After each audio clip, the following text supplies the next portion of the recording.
Oh boy, did you guys see that interview, Tucker Carlson and Senator Ted Cruz? Right, but I've never heard evidence that there are hitmen in the United States. I mean, trying to kill Trump right now. We should have a nationwide dragnet on this, and we should attack Iran immediately if that's true.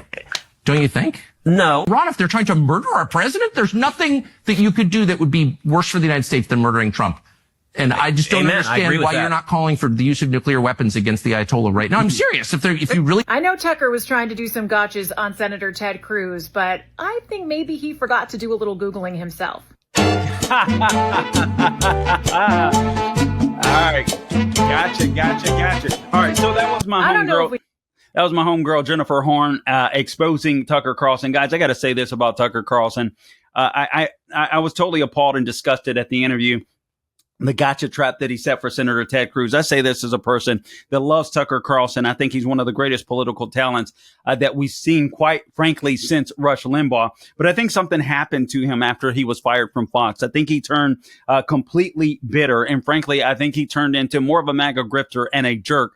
For the sake of, quite frankly, building his own network. So that was Tucker Carlson agreeing that we should nuke Iran before he decided to disagree. Now, that's okay. I'm okay with somebody evolving. I'm okay with somebody changing their minds. But it was obvious that he tried to set up Senator Ted Cruz when actually they had different positions. The both of them did, I think, just about a year ago.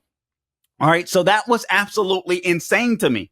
And I think it proves my point. Here's what happened to Tucker. I think Tucker got a little bitter after he got fired from Fox. A lot of people don't remember, but he was either caught off mic or maybe it was in the court hearings or court filings when Fox was sued. I forget the particular issue. I believe it was over the voting machines or whatever. And it came out that Tucker thought Trump was an idiot and he couldn't stand Trump. But one thing I noticed Tucker doing after he left Fox was I saw him gravitating towards the MAGA podcasters. And I think it was Tucker's goal. If I'm being honest, I think it was Tucker Carlson's goal to embrace the MAGA movement and then eventually become a MAGA gatekeeper after a post-Trump presidency.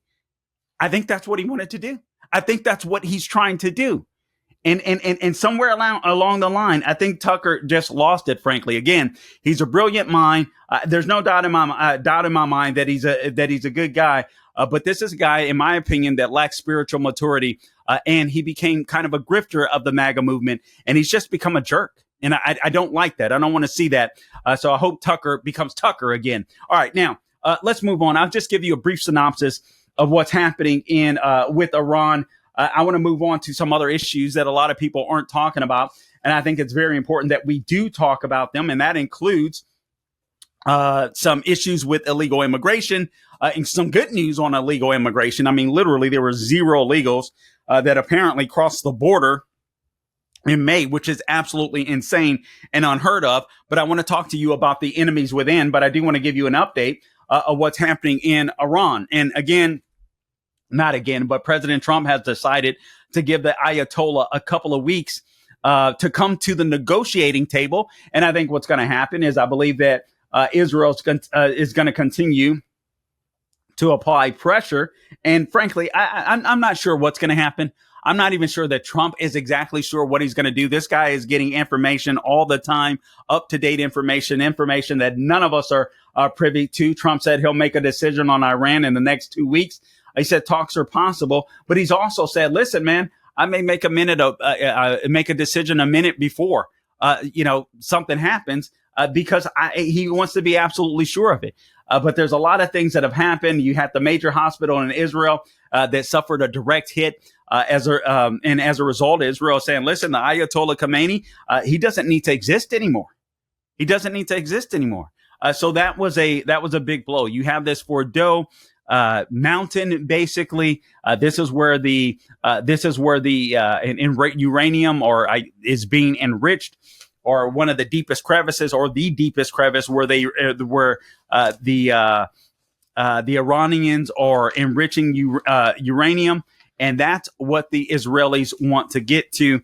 And listen, I suspect the Israelis have the capacity to do what they want to do, frankly. All right, so you have the Iranian missile strikes that hit the civilian hospital. It hit the Soroka Medical Center in Beersheba. This occurred on Thursday.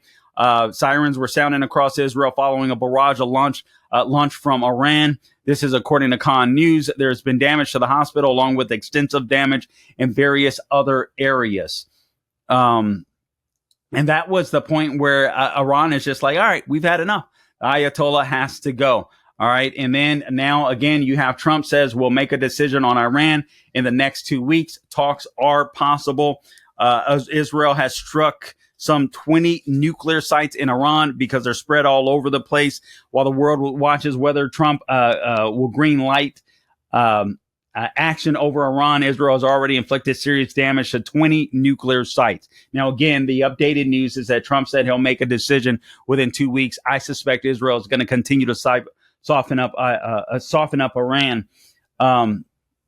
But 20 nuclear sites. The Israeli Air Force completed a wave of airstrikes on some 20 Iranian nuclear weapon production sites in Tehran. This, according to the Times of Israel.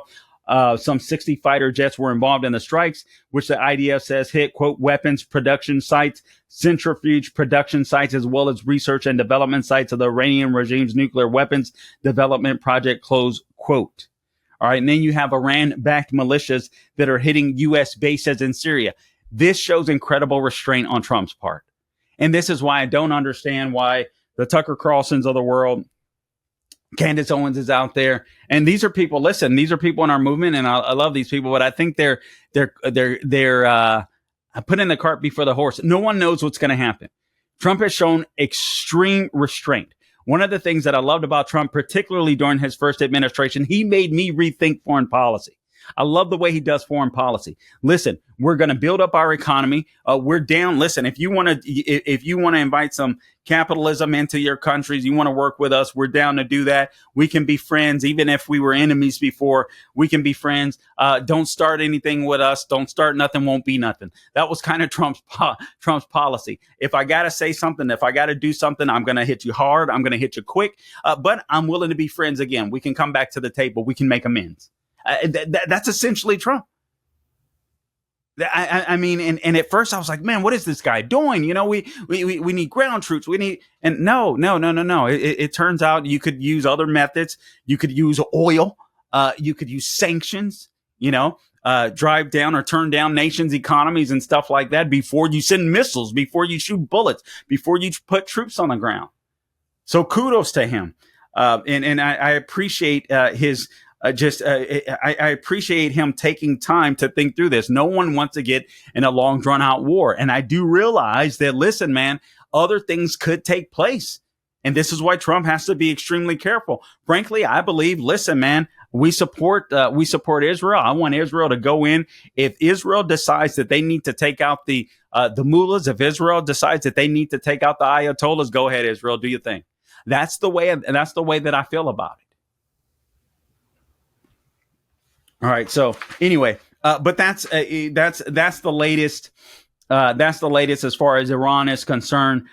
2 week. Trump is going to think about things for a couple of weeks. You had Iran that hit the hospital, another civilian site, while Israel has been trying to hit just targeted sites. And so we'll have to see what happens. Also, there's a centrifuge factory that was destroyed. Israeli fighter jets struck a centrifuge. This from the Federal Defense of Democracy's production facility in Tehran during ongoing strikes on the military targets inside of Tehran. So again, a centrifuge factory was destroyed. This is one that is really good for the Iranian people. The arm of the regime repression was bombed. Now, this is Israel sending a direct message, just so you know, to the people of Iran.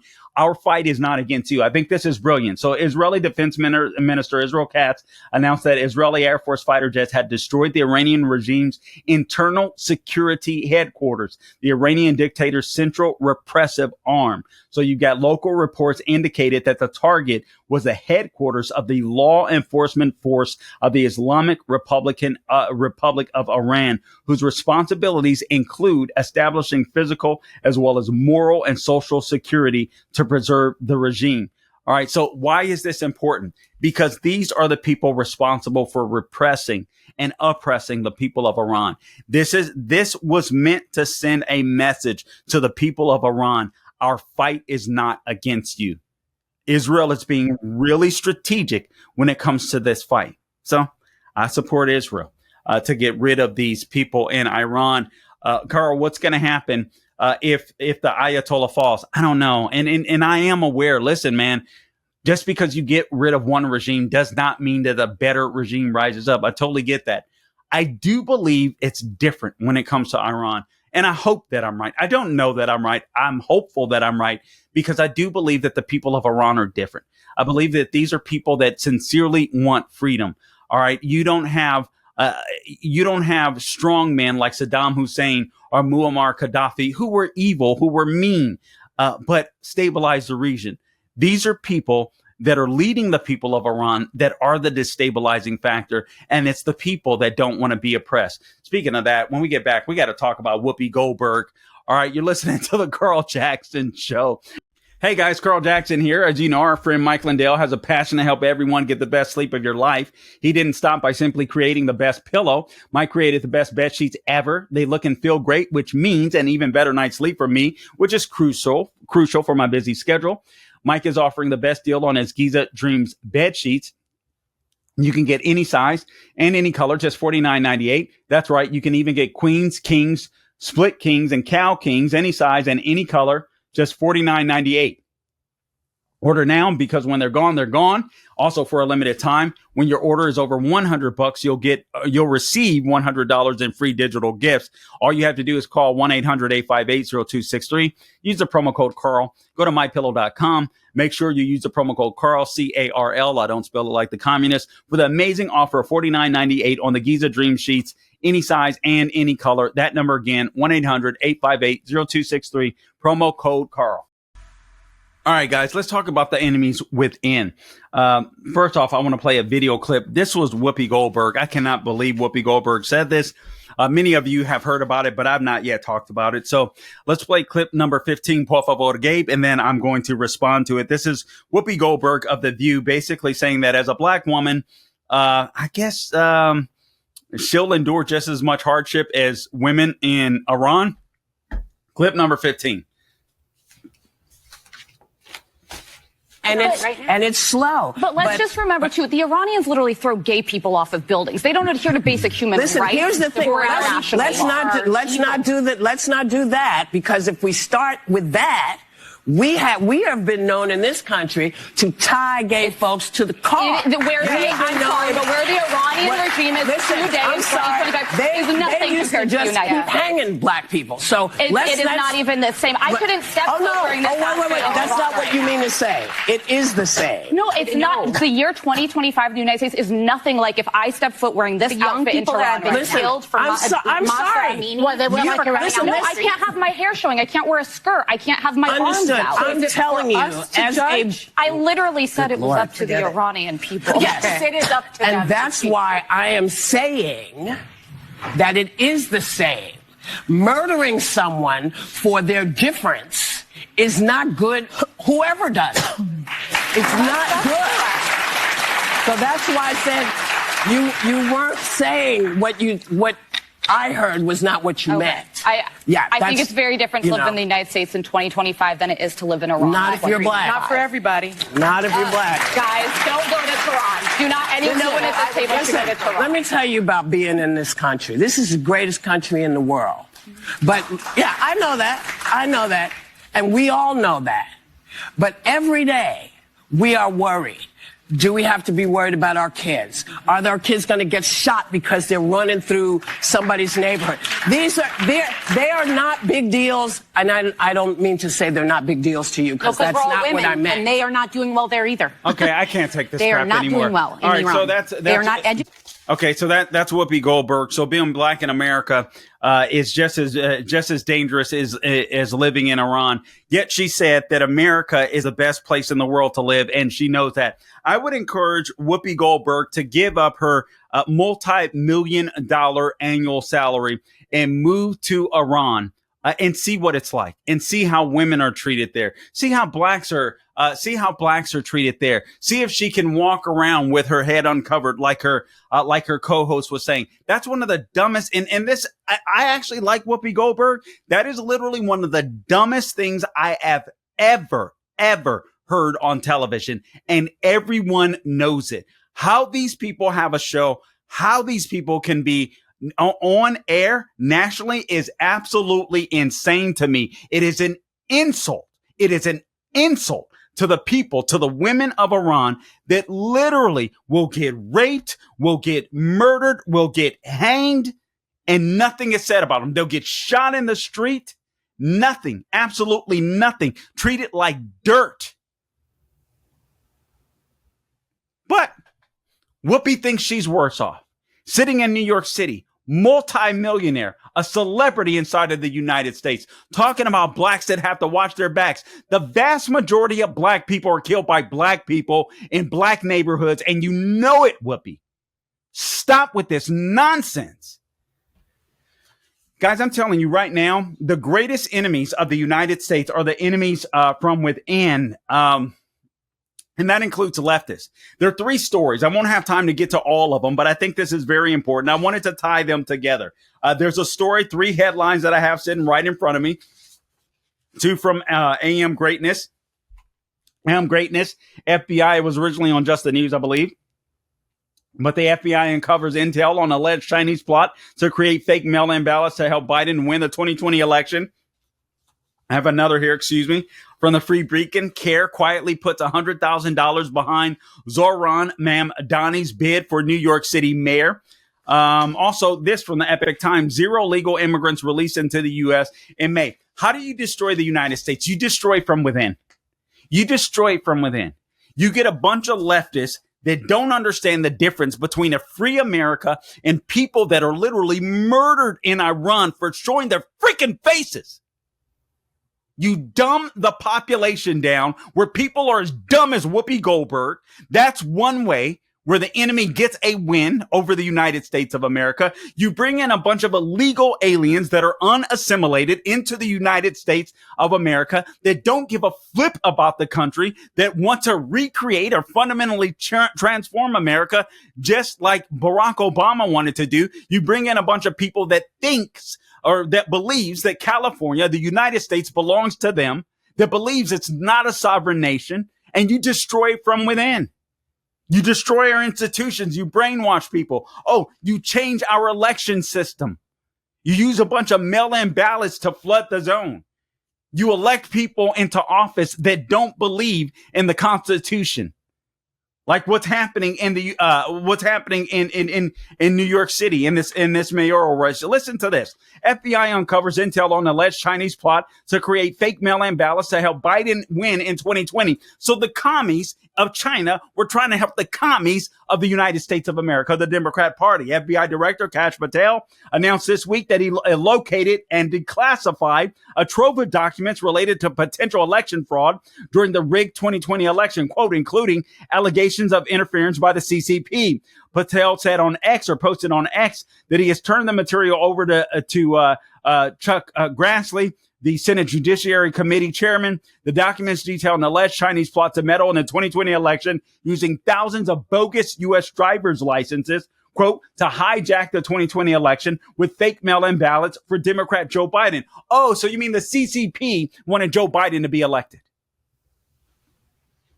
The feds allegedly caught wind of the plot around August of 2020 after a confidential source tipped them off. At about the same time, U.S. Customs and Border Protection reportedly seized almost 20,000 fake licenses in a possible corroboration of the source's report. The Bureau, ironically failed to fully investigate the matter. Oh, Christopher Wray, on the grounds that the source needed to be re-interviewed, quote unquote. This according to Just the News.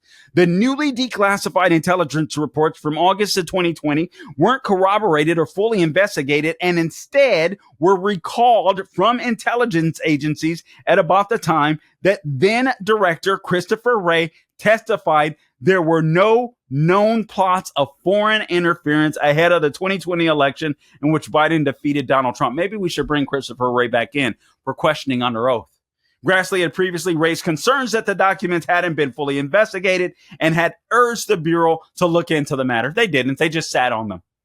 Thanks to the oversight, work, and partnership of Chairman Grassley, this is Kash Patel, the FBI continues to provide unprecedented transparency at the People's Bureau. To that end, we have located documents Chairman Grassley requested, which detail alarming allegations related to the 2020 U.S. election. I'm going to have to dive into more of this later because I got video from Sidney Powell. She's being vindicated.